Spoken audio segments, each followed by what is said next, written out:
कहानी की शुरुआत में हमने देखा कि यूएसए का एक फाइटर जेट जब अफगानिस्तान में उड़ रहा था तो अचानक ही कुछ दुश्मनों ने उन पर एक मिसाइल दाग दी। टेरी जो कि प्लेन उड़ा रहा था उसने तुरंत फाइटर जेट का डिफेंस सिस्टम एक्टिवेट किया, लेकिन बदकिस्मती से मिसाइल फिर भी उनके जेट पर आ लगी। प्लेन पूरी तरह कंट्रोल से बाहर हो चुका था और अब जिंदा रहने का सिर्फ एक ही तरीका है, प्लेन से नीचे कूद जाना। दोनों बिना समय गवाए अपने फाइटर जेट से कूद गए। कुछ मिनटों बाद केट और टेरी को होश आया तो वो अफगानिस्तान के रेगिस्तान के बीचों बीच थे, लेकिन इससे पहले टेरी घायल केट की मदद कर पाता अफगानी फाइटर्स ने उन्हें घेर लिया और टेरी पर धुआंधार फायरिंग कर दी, जिससे वो बुरी तरह जख्मी हो गया। फिर जैसे ही एक अफगानी फाइटर टेरी के पास आया तभी अचानक से केट ने उस पर हमला बोल दिया। उसने अपनी बंदूक से उस आदमी को वहीं ढेर कर दिया। इसके बाद केट ने दूसरे दुश्मनों पर भी ताबड़तोड़ फायरिंग की और अपनी बहादुरी से उन्हें निहत्था कर दिया। लेकिन मुश्किलें यहीं खत्म नहीं हुई।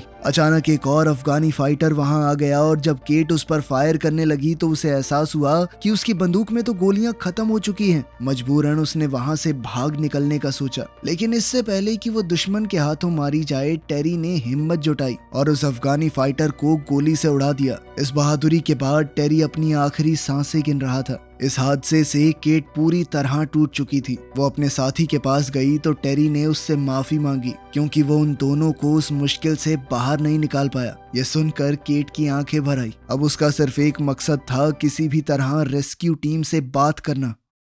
उधर दूसरी तरफ बाकी अफगानी फाइटर्स ने देखा कि उनका लीडर अभी भी जिंदा है। साथ ही उन्हें ये भी पता चला कि अमेरिकन फौज वहां से फरार हो गई थी। कुछ देर तक चलने के बाद केट को दूर से दुश्मन की गाड़ियों का एक पूरा काफिला नजर आया जिन्होंने पूरे इलाके को घेरा हुआ था। केट ने तुरंत फैसला किया कि यहाँ रुकना खतरनाक है, इसीलिए वो छुपने के लिए पास के एक बंकर की तरफ भागी। लेकिन बंकर तक पहुंचने से पहले ही दुश्मनों ने उसे देख लिया और उस पर धुआंधार फायरिंग शुरू कर दी। उनके लीडर ने तो केट के ऊपर एक मिसाइल फायर की, लेकिन वो किसी तरह बच निकली। फिर जैसे ही धुआं साफ हुआ तो केट ने देखा कि धमाके की वजह से बंकर का दरवाजा खुल गया था। अब केट बिना एक भी सेकंड गवाए बंकर के अंदर घुस गई। तभी एक दुश्मन उसके पीछे दरवाजे तक आ गया तो केट ने अपनी पिस्टल से उसे मार गिराया। खैर इसके बाद केट ने देखा कि वो ऐसी सीढ़ियों के सामने खड़ी थी जो शायद सैकड़ों मीटर गहरी हैं, लेकिन उसके पास कोई चारा तो था नहीं, इसीलिए उसने नीचे उतरने का फैसला किया। उसे कुछ भी समझ नहीं आ रहा था कि ये कैसी जगह है, पर फिर भी वो धीरे धीरे आगे बढ़ रही थी।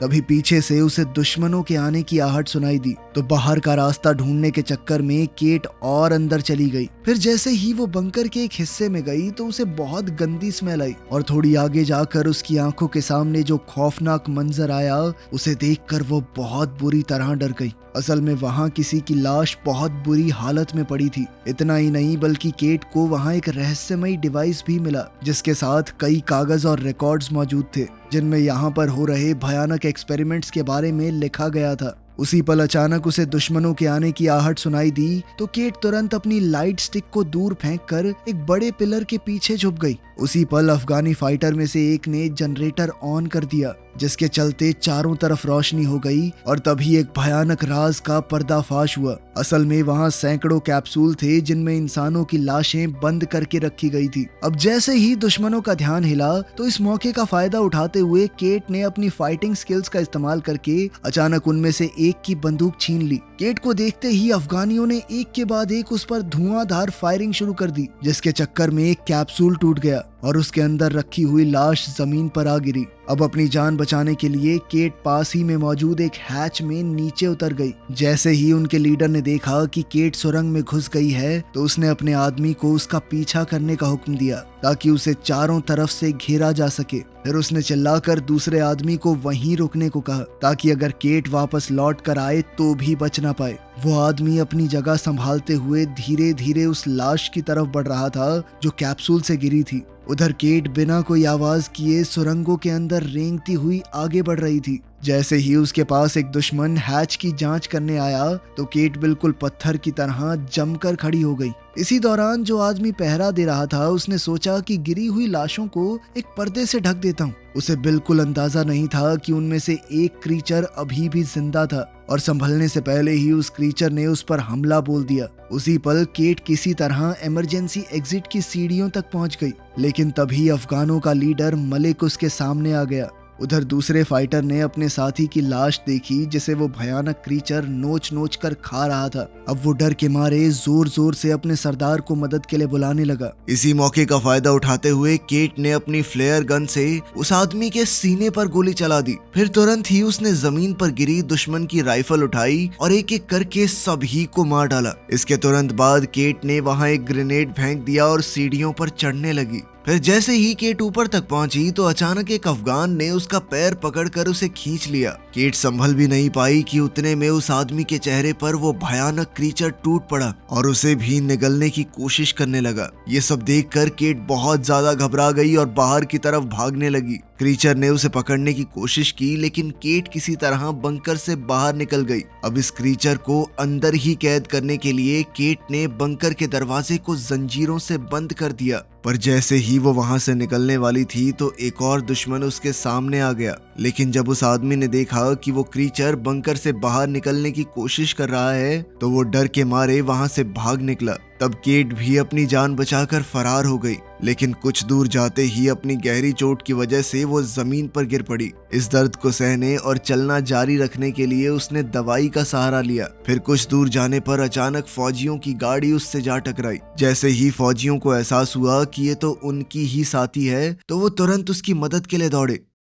फिर अगले दिन केट को आर्मी कैंप में ले जाया गया। वहाँ उसकी मुलाकात यहाँ के मेजर रॉय से हुई तो केट ने उसे समझाने की कोशिश की कि उस बंकर में कुछ बहुत ही गलत हो रहा है, लेकिन रॉय ने उसकी बातों पर विश्वास नहीं किया। उसने कहा कि लड़ाई के बाद से हालात काफी बिगड़ चुके हैं, इसलिए इस वक्त उनका पूरा ध्यान मेन मिशन पर होना चाहिए। गुस्से में केट ने उस भयानक क्रीचर के बारे में विस्तार से बताया जिसे उसने भागते वक्त देखा था, लेकिन रॉय अपने फैसले से हिला नहीं। केट को जो डिवाइस लैब में मिला था रॉय ने उसे भी अपने कब्जे में ले लिया और उसे कैंप के डॉक्टर के पास भेज दिया। इसी बीच सैनिकों की एक टुकड़ी एक कैदी को लेकर वहां पहुंची तो रॉय ने कहा कि इससे पूरी जानकारी निकलवाओ। वहीं बाहर सार्जेंट टॉम केट को शांत करने के लिए आया क्योंकि वो रॉय के रवैये से काफी गुस्से में थी। खैर बाद में जब पैरामेडिक के पास केट का इलाज चल रहा था तो सार्जेंट टॉम सार्जेंट जोन्स के साथ वहां पहुंचा। उन्होंने केट से कहा कि हमें तुम्हारी बात पर पूरा भरोसा है, लेकिन बंकर में वापस जाने से पहले उन्हें ये जानना जरूरी है कि वहां हुआ क्या था।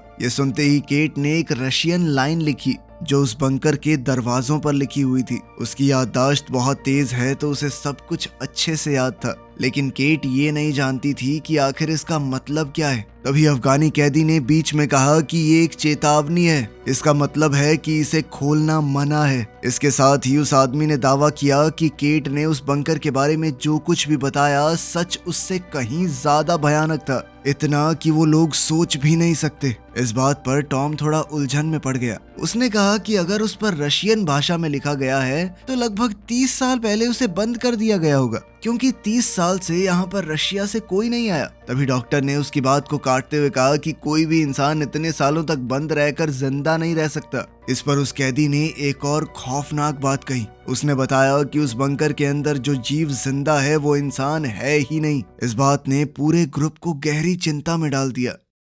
खैर फिर शाम ढलने लगी और अंधेरा होते ही सैनिकों ने फैसला किया कि वो पूरे एरिया की रखवाली बारी बारी से करेंगे, क्योंकि किसी भी पल नए दुश्मन सामने आ सकते हैं। उधर अपने कैबिन में रॉय ने कर्नल से बात की तो कर्नल ने कहा कि केट को जो भी वो डिवाइस मिला है उसे जल्दी से भेजो। असल में वो डिवाइस एक रिकॉर्डर था और रॉय ने साफ साफ शब्दों में कहा कि अगर आपको ये चाहिए तो पूरी सच्चाई बतानी होगी कि असल में हो क्या रहा है। वहीं दूसरी ओर हम देखते हैं कि बंकर के गहरे अंधेरों में उन भयानक जीवों ने एक दूसरे को आजाद कर लिया था। फिर धीरे धीरे सब एक जगह इकट्ठा हुए और बाहर निकलने का रास्ता रोकने वाली उन जंजीरों को तोड़ने की कोशिश करने लगे। वहीं रात के वक्त सेरानो नाम का एक फौजी ड्वेन की जगह लेने आया, लेकिन जैसे ही वो आगे बढ़ा तो उसे पीछे से एक अजीब सी आवाज सुनाई दी। मुड़कर देखने पर उसे पता चला कि उसका साथी वहां से गायब हो चुका है। हैरानी और उलझन में सेरानो ने बैरिकेड के पास जाकर देखा कि आखिर हुआ क्या। उसी वक्त डेव को कैंप के अंदर फैलती हुई एक बेहद गंदी बदबू महसूस हुई और शक होने पर वो आसपास देखने निकल गया। तभी उसे दूर से वो भयानक क्रीचर सीधा बेस की तरफ दौड़ते हुए नजर आए। तो डेव ने पूरी ताकत से चीख कर सबको बताना चाहा। अलार्म सुनते ही पूरी टुकड़ी ने अपना सामान उठा लिया और तुरंत लड़ाई के लिए तैयार हो गए। पल भर में ही सभी सैनिकों ने बैरिकेड पर अपनी जगह ले ली और जो कुछ भी हिलता डुलता दिखाई दिया उस पर गोलीबारी शुरू हो गई। अब रॉय को पूरी तरह समझ आ गया कि केट सच बोल रही थी। उसने सार्जेंट टॉम को ऑर्डर दिया कि टुकड़ी की अगुवाई करो और सभी खतरनाक हथियारों का पूरी तरह इस्तेमाल करना। इसके बाद सैनिक हमला करके उन क्रीचर्स को खत्म करने की कोशिश करने लगे, लेकिन अचानक ड्वेन पर एक क्रीचर पीछे से टूट पड़ा और सिर्फ एक ही वार में उसका सर धड़ से अलग कर दिया। यह नजारा देखकर उन सबके हाथ पैर फूल गए थे। सिएना ने घबराकर उस क्रीचर पर गोलियां चला दी और उसे दीवार से नीचे गिरा दिया। तुरंत ही पैरामेडिक दौड़कर ड्वेन की मदद करने पहुंचा, लेकिन वो क्या ही कर सकता था।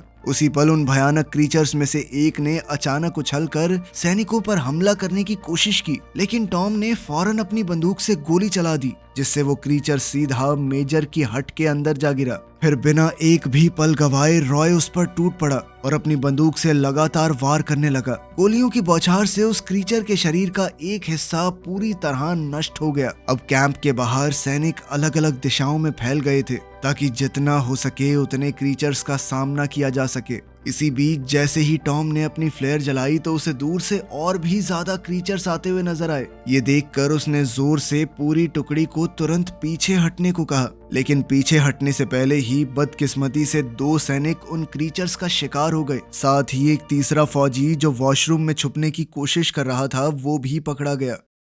उधर जैसे ही केट को एक क्रीचर के पास आने की आवाज आई तो उसने जल्दी से हथियारों की संदूक खोलने की कोशिश की, लेकिन वो संदूक नहीं खुली और कैबिन के अंदर घुसते ही उस क्रीचर ने केट पर जोरदार हमला बोल दिया। इसके बाद उस भयानक क्रीचर ने अपनी लंबी जुबान से उसे जकड़ने की कोशिश की। अफगानी कैदी ने जैसे तैसे खुद को आजाद किया और जल्दी से वो हथियारों वाली क्रेट खोल दी। फिर उसने जल्द ही एक मशेटी उठाई और पूरी ताकत से क्रीचर पर जोरदार वार किए, जिसके बाद वो क्रीचर जमीन पर गिर पड़ा और केट तब भी गुस्से से लगातार उस पर वार करती रही। वहीं बाहर कैंप में पूरी तरह अफरा तफरी मची हुई थी। एक फौजी अपनी मशीन गन से लगातार उन क्रीचर्स पर हमला कर रहा था, लेकिन मौका मिलने पर एक क्रीचर ने उसे भी मार डाला। इसके बाद वो भारी बंदूक फायर करते हुए अपने आप घूमने लगी और गोलियां सीधा फ्यूल कैंस पर जा लगी। अगले ही पल पूरे कैंप में एक भयानक विस्फोट हुआ और इस धमाके के बाद सैनिकों ने देखा कि एक क्रीचर बिल्कुल उनके सामने खड़ा था। तब उन सब ने मिलकर आखिरकार उसे मार डाला। उसी पल मेजर ने देखा कि उसकी बंदूक की गोलियां खत्म हो गई थी। वो कुछ कर पाता उससे पहले ही एक क्रीचर ने उस पर जबरदस्त हमला कर दिया। तब केट और अफगान कैदी के साथ बाकी सैनिक तेजी से बैरिकेड की तरफ भागे। साथ ही जोन्स ने तुरंत कैदी को अपनी गिरफ्त में ले लिया। अचानक छाई खामोशी को महसूस करते ही टॉम समझ गया कि अब यहाँ रुकना खतरनाक है। उसने सियाना को तुरंत हथियारों के बेस की तरफ दौड़ने का हुक्म दिया, जबकि वो खुद पैरामेडिक के साथ मेजर को ढूंढने निकल पड़ा। कैबिन में पहुंचते ही सैनिक ने उस क्रीचर पर एक स्टन ग्रेनेड फेंका और इसी मौके का फायदा उठाते हुए रॉय ने अपना बेसबॉल बैट उठाया और एक जोरदार वार के साथ क्रीचर को गिरा दिया। इसके बाद सबने मिलकर अपने सीनियर ऑफिसर को बचाया और उसे आर्मरी में ले गए, जहां डेव और बाकी सैनिक के कंटेनर को खोलने की कोशिश कर रहे थे। इसी बीच सैनिक बड़ी टुकड़ी के पास लौटे, लेकिन अचानक एक क्रीचर ने उन पर हमला कर दिया। अब केट ने कंटेनर से एक कुल्हाड़ी उठाई और सीधा क्रीचर की पीठ पर चढ़ गई। केट ने उस क्रीचर को काफी हद तक घायल कर दिया, जिसके बाद टॉम ने आगे बढ़कर उसे पूरी तरह खत्म कर दिया। फिर रास्ता साफ होते ही पूरा ग्रुप दौड़कर कंटेनर के अंदर घुस गया। दरवाजा बंद करने के बाद उन्होंने थोड़ी देर के लिए आराम किया और फिर आगे क्या करना है ये सोचने लगे। सुबह होते ही जब सैनिकों ने कंटेनर का दरवाजा खोलकर कैंप का जायजा लिया तो अपनी आंखों के सामने का मंजर देखकर वो दंग रह गए। असल में वहां ना तो कोई क्रीचर था और ना ही मरे हुए सैनिकों की लाशें। थोड़ी देर ढूंढने के बाद उन्हें आखिरकार एक क्रीचर की लाश मिली तो सब मिलकर उसे ध्यान से देखने लगे ताकि ये समझ सकें कि आखिर इस भयानक क्रीचर का राज क्या है।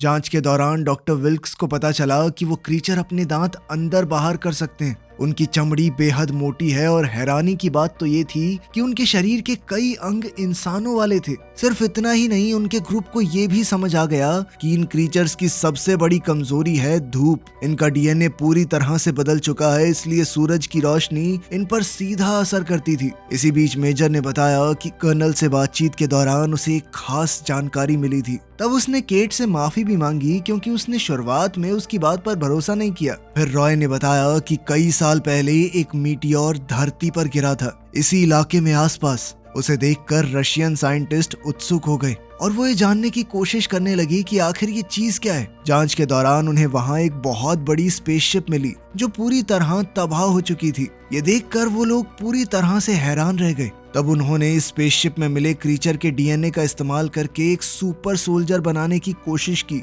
ये सुनते ही केट चिंता में आ गई। उसने बताया कि उसने अंडरग्राउंड बंकर के अंदर कैप्सूल्स में तैयार होती हुई एक पूरी सेना देखी थी जो किसी भी पल जाग सकती है, इसीलिए उन्हें तुरंत वहां से निकलना होगा। लेकिन अब उनके सामने मुश्किल ये थी कि रेगिस्तान से निकलने के लिए उनके पास फ्यूल नहीं है। हालात को समझते हुए उन सबको ये एहसास हो गया कि अब उन्हें यहीं रुककर इन क्रीचर्स का सामना करना होगा। रॉय ने सबके सामने वादा किया कि वो आखिरी सांस तक अपने साथियों के साथ लड़ता रहेगा। तभी अचानक टेबल पर पड़ा हुआ वो क्रीचर दोबारा से जिंदा हो गया। वो चारों तरफ मौजूद लोगों पर हमला करने लगा और अपनी लंबी जुबान से केट का सर निगलने की कोशिश की। तब खुद को बचाने के लिए केट ने जोर से अपना सर ही उस क्रीचर पर दे मारा। तब रॉय को एहसास हुआ कि ऐसे तो उसकी पूरी टुकड़ी ही खत्म हो जाएगी। तब उसने अपना ग्रेनेड निकाल लिया और बिना एक भी पल सोचे रॉय सीधा उस मॉन्स्टर पर कूद पड़ा। अगले ही पल जबरदस्त विस्फोट हुआ जिसमें उसका शरीर पूरी तरह से नष्ट हो गया। तभी टॉम घबराकर अपने दोस्त की मदद करने के लिए दौड़ा, लेकिन रॉय को बचाया नहीं जा सकता था। खैर, खुद को संभालने के बाद टॉम अब उस कैदी के पास गया और उसे आजाद करने का फैसला किया। वो चाहता था कि अब वो मिलकर काम करें क्योंकि उस आदमी ने उनसे एक बात भी झूठ नहीं बोली। इसके बाद पूरी टुकड़ी इकट्ठी हुई और वो सब अपने हथियारों, सामान और गोली बारूद का हिसाब लगाने लगे। जल्द ही उन्हें समझ आ गया कि अगर दोबारा हमला हुआ तो उनके पास इतना गोली बारूद नहीं है कि वो उसे रोक सके। इसीलिए उन सब ने मिलकर एक फैसला लिया कि इससे पहले वो क्रीचर्स उनके ऊपर हमला करें, वो पहले ही बंकर पर हमला करके सारे क्रीचर्स को वहीं खत्म कर देंगे। इस आखिरी मिशन के लिए जल्दी ही सैनिकों ने पूरी तैयारी कर ली। टॉम ने सबसे कहा कि हमारा काम सिर्फ इतना सा है कि हमें बंकर के बाहर बम लगाकर विस्फोट होने से पहले वहां से निकलना है।